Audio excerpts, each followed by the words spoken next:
Ito naman yung ating isa pang ulam.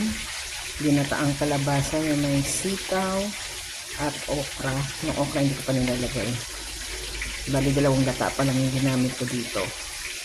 Bali, yung giniling. Yung pinakakarne na ito, giniling. Yan ang hinalo ko dyan. Yung ginawa ko dito, ginisa ko yung bawang, sibuyas, kamatis at saka giniling. Nilagyan ng konting salt and pepper. Tapos inuna ko yung kalabasa, nilagay ko yung gata, tapos saka ko nilagay yung sitaw. Tatakpan muna natin, hayaan muna natin lumambot pa yung kalabasa. Nilagay ko na yung okra dyan. Ilang minutes na lang, luto na yung ating ginataang gulay.